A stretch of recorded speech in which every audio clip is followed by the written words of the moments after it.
अभी आप हम पर बेजा आरोप लगा रही हैं। ये नैन्स बॉन्ड ने हाथ खड़े करके ऐतराज़ जताया। आरोप तो है ही ना। मैंने संजीदगी से गर्दन हिलाई। बेजा ना सही तो बदमज़ा ही सही।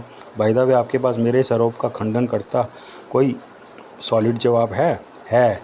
नैन्स बॉन्ड मेरे नज़दीक पहुंचा। पहली बात, जॉन डिसूज़ा आपको भारत में मिला, वहाँ उसने आपके साथ बदतमीज़ी की, साथ ही आपको चुनौती भी दी कि वो कोहिनूर को बाकायदा उड़ते प्लेन से उड़ा लेगा और आपके तमाम अधिकारी प्लेन क्रैश में उड़ा देगा। उसी की बातों से सिद्ध हुआ कि कर्नल स्टीफन यानी भारतीय अधिकारी उसके साथ उसकी योजना में शामिल है। यानी कोहिनूर उड़ाने की योजना का श्री गणेश भारत से ही हुआ और उसमें एक भारतीय अधिकारी शामिल है। दूसरी बात, ऐसे में जबकि सभी जानते हैं कि आपकी वापसी की उड़ान खतरों से भरी है, ऐसे में अगर इंग्लैंड सरकार मुझे उस उड़ान में आपके साथ भेज रही है तो क्यों वो अपने सबसे श्रेष्ठ जासूस की जान जोखिम में डाल रही है कोई जवाब आपके पास? अंततः नैन्स बॉन्ड ने मुझे अर्थपूर्ण नज़रों से घूरा। वाकई में उसके प्रश्नों पर लाजवाब हो चली थी। तीसरी अहम बात, बॉन्ड आगे बोला, जब रोड्रिक्स के मुताबिक उसने वैन को चारों भारतीय अधिकारियों से उड़ा डालना था, तो कैसे वैन में मौजूद गुलरेज आलम ने उसके कर्नल स्टीफन व कर्नल सैमी को जिंदा बचकर निकल जाने दिया? जाहिर है वैन के भीतर कर्नल स्टीफन ने गुलरेज को कहा होगा कि वो खुद जॉन डिसूज़ा का आदमी है, या फिर जॉन डिसूज़ा ने गुलरेज को निर्देश दिया होगा कि कर्नल स्टीफन को कुछ नहीं होना चाहिए। अब सवाल उठता है कि कर्नल सैमी को क्यों छोड़ दिया गया? इसका है कोई जवाब आपके पास? मैं बॉन्ड के इस प्रश्न पर भी निरुत्तर हो गई। वाकई कर्नल स्टीफन को छोड़ दिया जाना समझ आता था, पर कर्नल सैमी को क्यों छोड़ दिया गया?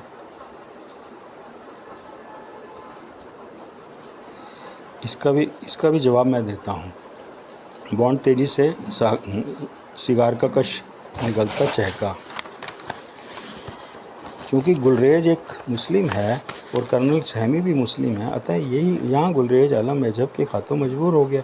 उसने कौम का होने की वजह से कर्नल सैमी को छोड़ दिया। कुल मिलाकर तमाम बातों का नतीजा यह निकलता है कि हिंदुस्तान की सरजमीन पर ही यह साजिश पकी है और उसमें हिंदुस्तानी आला अफसर ही शिरकत कर रहे हैं।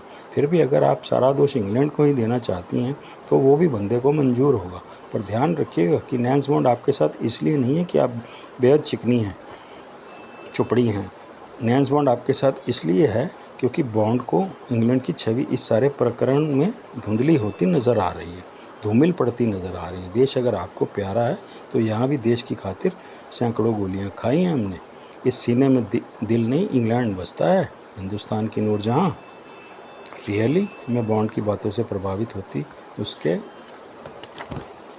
करीब पहुंची, फिर उसकी बाहों में घुसी, फिर उसके सीने के बालों में अधर लपाती चहकी। मिस्टर बॉन्ड, अगर ये बात है तो हम हुए आपके। नीला डार्लिंग की दोस्ती कबूल फरमाइए, पर याद रखिएगा। एकाएक में तनिक पीछे हटकर उंगली हिलाकर चेतावनी देती बोली, अगर इस मिशन में आप हमारे दुश्मन निकले ना तो कसम से या तो हम नहीं या फिर तुम नहीं। मंजूर। कहते हुए बॉन्ड ने मुझे अपनी बाहों में खींच लिया। आग और पानी दुश्मन भी हो जाएं तो भी एक दूसरे में समाकर एक दूसरे को अपने में ही गुम कर देते हैं, पनाह कर देते हैं। कहते हुए बॉन्ड के रसीले होंठ मेरे प्यासे अधरों की तरफ बढ़े।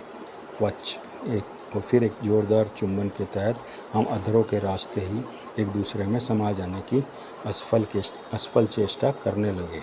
एकाएक जैसे ही मैंने अपना चेहरा पीछे किया तो हमारे होठों की लार तार की तरह लंबी होती चली गई।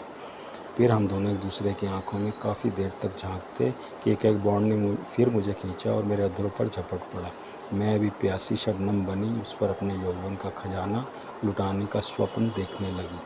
यकीन रखना नीला, मेरे कानों की लो को कुम्हलाता बॉन्ड फुसफुसाया, बॉन्ड मरते दम तक भी हीरा हिंदुस्तान पहुंचाने की कोशिश करेगा और मैं मरते दम तक भी तुमको ना भूल पाऊंगी। इस बार मेरे अधरों ने उसके होठों पर झपट्टा मारा और मैंने उसके होंठ यूँ जकड़ लिए जैसे बिल्ली के मुंह में चूहा। तभी बॉन्ड ने मुझे दोनों हाथों से उठाया और हेडक्वार्टर में ही बने एक बेडरूम में ले गया। तभी कोई खंकारा और बॉन्ड ने मुझे छोड़ दिया। उई, मैं कूलों के बल फर्श पर गिरी और मेरे हलक से चीख निकली। फिर मेरी भी दृष्टि बॉन्ड की दृष्टि का पीछा करती बाईं तरफ मुड़ी। सामने जॉन डिसूज़ा खड़ा था। Uncle John D'Souza. इससे बड़ी दिलेरी क्या होगी कि जो इंग्लैंड का माफिया डॉन सरेआम सीक्रेट सर्विस के हेडक्वार्टर पहुंचा था और बाकायदा हम दोनों के सामने खड़ा था। तुम इसी शक को मैं मारे क्रोध के लंबा करती चली गई।